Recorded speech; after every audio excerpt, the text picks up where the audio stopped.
Okay, we're gonna talk about the main components and a high-level overview in this video. So the most important part of this would be Docker Swarm, and in short, Docker Swarm will just help us manage containers. So what these containers are, they're, they allow processes to have their own separated file systems and their own separated network stacks.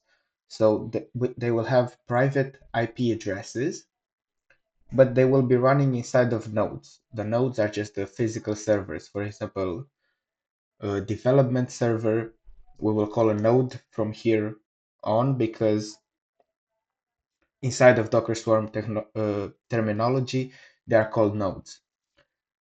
So inside of these nodes, we will have these applications running inside of containers. The backend in this case will just be a Node.js application running. So you know, for example, in development, when you develop applications, you do node index.js, and then you can access the API through that. This is exactly what the backend container is running. And the front end is running a lightweight HTTP server that will serve HTML, CSS, and JavaScript files after you have built them with either React or Vite or whatever you are using. Now you can see that these nodes, so Docker Swarm will allow us to place these containers inside of these nodes. In order to do that, we need something that's called a stack. A stack is just a way of defining the services. A service is a collection of containers, right? So a stack is a way of defining the services that should be running inside of our nodes over here. So here's a simple example of a stack. So a stack will declare the services. So we see here that we have two services. We have the backend, oh my God, and then we have the front end also. So each of these, they essentially have an image, so the backend image and the front end image, which are built from Docker files. Then each of the servers will deploy a certain amount of replicas over here, which is just the number of containers that it should deploy. For example, you can see that here the service has deployed, let's count how many front-end containers we have. We have 1, 2, 3, 4. So that would be a total of 4 front-end containers across two different nodes, so across two different physical servers. If we talk about these nodes together, we say that this is a Docker Swarm cluster. So that's again terminology that we use. So these services are also in Traefik network, which means that this front-end container can access any other container inside of here by simply pinging them, or just they have flat connections. So if this guy wants to talk to this guy, it can without a problem. Now, for now, we're gonna ignore the labels, but they're gonna become very important uh, a little later. Next on, we have, so after we have these containers inside of our nodes, we would like to route traffic to them. And in order to do that, we need a reverse proxy. So what a reverse proxy just does, it listens, so it makes our node. So this is also a container running inside of the node. You can't clearly see that in this diagram, but you could imagine that this would be like that, right? It's running inside of the same network as the other containers, but it also listens on the outside world. So it would listen here, for example, on port 443 to the outside world, or port 80 if you wish it to be HTTP.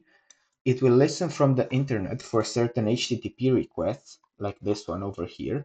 Then this is in very basic terms. Again, this is a high level overview.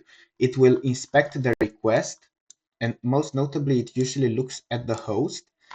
And if the host is, in this example, it's this particular host, it will have a certain rules configured such that it routes traffic to different types of containers. So for example, we could have a rule here to say if the host looks like this,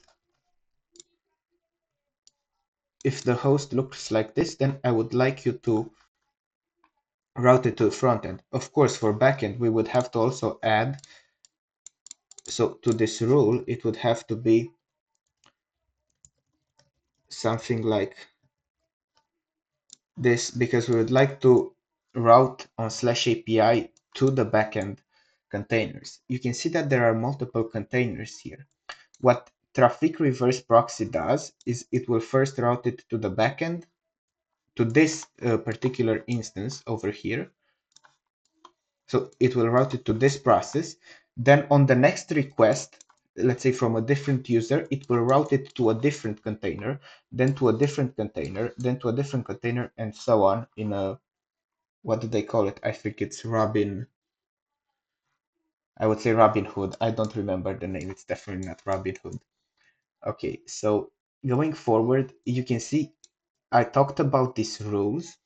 These rules are actually labels that you can put on your containers in order for Traefik to detect them. So again, remember, Traefik is part of this node over here, and each of these containers,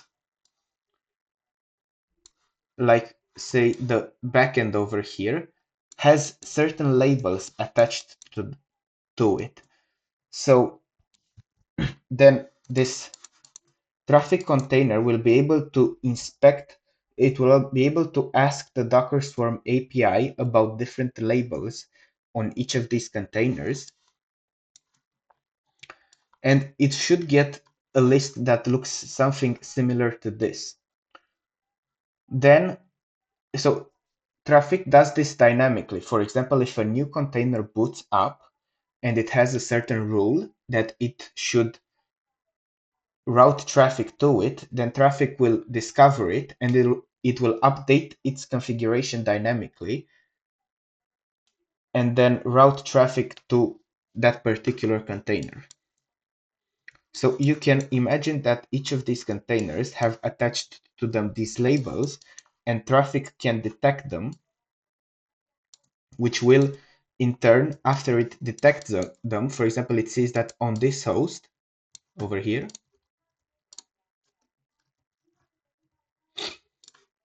so on this host, route traffic to this guy. Okay, I think that's enough for one video.